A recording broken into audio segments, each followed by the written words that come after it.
नमस्कार मित्रांनो, नागपंचमी विशेष आपण कालच्या व्हिडिओमध्ये पारंपरिक पदार्थ केला होता। तर आज सुद्धा आपण असाच पारंपरिक पदार्थ करणार आहोत। नैवेद्यामध्ये ठेवला जाणारा हा पदार्थ मला तरी वाटते सगळ्यांकडे केला जात असेल। तुमच्याकडे करते की नाही मला नक्की कमेंट करून सांगा। आता करण्यासाठी सुरुवात करू। तर आज आपण ज्वारीच्या लाया करणार आहोत। त्यासाठी 1 वाटी एवढी मी ज्वारी घेतली आहे। स्वच्छ निवडून घ्यायची, कापडाने पुसून घ्यायची म्हणजे त्यावरती धूळ वगैरे असेल तर निघून जातील। कढईमध्ये पाणी ठेवून कढई गॅसवरती ठेवली आहे आणि पाण्याला छान उकळी काढून घ्यायची आहे आणि यामध्ये ज्वारी टाकून घ्यायची आहे। तर हे ज्वारी ना घरचीच आहे, जे आपण भाकरी वगैरे करतो तेच ज्वारी आहे। हे लायासाठी दुसरी ज्वारी मिळते, तर ते ज्वारी आपल्यापाशी नाही आहे सध्याच्या काळात, म्हणून आपण इथे हे उकडीचा प्रकार करत आहोत। तुमच्याकडे ते ज्वारी असेल तर हा जो प्रकार आहे ते पूर्णपणे स्किप करू शकता। तर छान ना 2 मिनिटांसाठी याची उकळी काढून घ्यायची आहे। 2 मिनिटाच्या वर तर उकळी काढायची नाही, पूर्णपणे नरम पडू द्यायचं नाही आहे। थोडाफार आतून कडक आणि वरतून नरम असायला हवं हे दाणे। 2 मिनिट झाले की गॅस बंद करून घ्यायचा आहे। यावरती एक प्लेट ठेवून 5 मिनिटांसाठी छान वाफवून घ्यायची आहे। 5 मिनिट झालेले आहे, हे झाकण काढून घेऊया आणि हे जे ज्वारी आहे एका चाळणीवरती काढून घ्यायची आहे। पाणी नितळण्यासाठी ठेवायचं आहे। 10 मिनिटांसाठी असंच ठेवून देऊ। 10 मिनिटांसाठी ठेवून झाल्यानंतर पूर्णपणे हे पाणी नितळून झालेलं आहे या ज्वारीमधलं। आता हे ज्वारी एका स्वच्छ कापडावरती टाकून घ्यायची आहे आणि त्या कापडाने या ज्वारीला पुसून घ्यायचं आहे, म्हणजे पूर्ण कोरडी करून घ्यायची। नंतर एका ताटामध्ये काढून छान एका दिवसासाठी सोकवून घ्यायची आहे। सांगायचं म्हटलं तर हे जे ज्वारी आहे पूर्णपणे सोकवून घ्यायची आहे, कोरडी करायची आहे। त्याकरिता आपल्याला 7 ते 8 तासांसाठी कम से कम आपल्याला हे ज्वारी जी आहे सोकवायची आहे।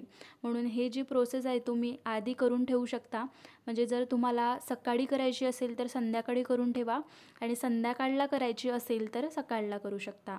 तर अशा पद्धतीने करून घ्यायची आहे। मला सकाळी करायच्या होत्या लाया, त्यामुळे मी संध्याकाळी हे सगळी प्रोसेस जी आहे करून घेतली होती। तर आता आपल्याला लाया फोडून घ्यायच्या आहे। त्यासाठी आपल्याला इथे एक पसरट पॅन घ्यायचा आहे किंवा अशा प्रकारची कढई घ्यायची। तुमच्याकडे नसेल तर, माझ्याकडे नव्हता पॅन त्यामुळे मी इथे कढई घेतली आहे। आणि पॅन असो या कढई असो त्याला धरायला अशा प्रकारचे हँडल असायला हवे आणि पॅनला तर राहतेच हँडल। तर कढई घ्या किंवा पॅन घ्या, जे घ्याल ते छान हीट करून घ्यायचं आधी, म्हणजे गरम करून घ्यायचं आहे मस्त मोठ्या गॅसवरती।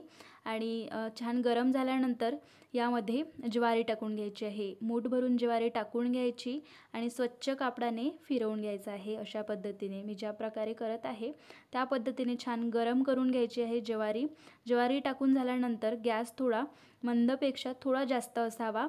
काही वेळामध्ये ज्वारी गरम आली की अशा पद्धतीने फुटायला सुरुवात होते ज्वारी आणि बाहेर उडू लागते, त्यामुळे लगेच यावरती आपल्याला झाकण ठेवून घ्यायचं आहे।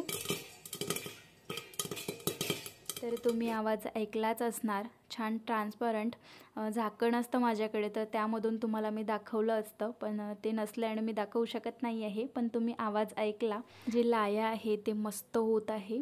आणि लाया होतानेच ज्या वेळेला आपण झाकण ठेवून घेतो लगेच अशा पद्धतीने फिरवायला सुरुवात करायची आहे। त्यासाठी मी म्हटली होती की कढई घ्या किंवा पॅन घ्या, पण अशा पद्धतीने पकडण्यासाठी हँडल असायला हवे।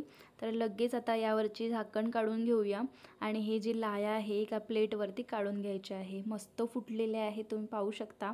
एक एक दाणा यामध्ये असतो ज्वारीचा, जो म्हणजे जास्त फुटू शकत नाही किंवा त्याला जागा मिळत नाही। अशा पद्धतीने एकाच दाणा राहून जातो। आपल्यासोबतच नाही तर हरेकांसोबत असंच होते।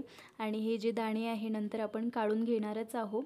त्याआधी तुम्ही पाहू शकता मस्त अशा लाया तयार झालेल्या आहे। अशाच पद्धतीने सगळ्या लाया मी तयार करून घेते। पूर्ण लाया झालेले आहे रेडी। आपण जास्त काही लाया तयार केल्या नाही, एका वाटीमध्ये एवढ्या लाया तयार होऊन जातो। आता यामधल्या लाया अलग काढायच्या आहे आणि यामध्ये जे ज्वारीचे कण आहे ते अलग काढायचे आहे। तर अशा प्रकारे छान वरतून एका हाताने घोरून घ्यायचं, म्हणजे ते लाया जे आहे छान वरतं येते आणि जे दाणे आहे ज्वारीचे कण आहे ते खाली राहते। तर अशा पद्धतीने हे सगळं आपण काढून घेऊया।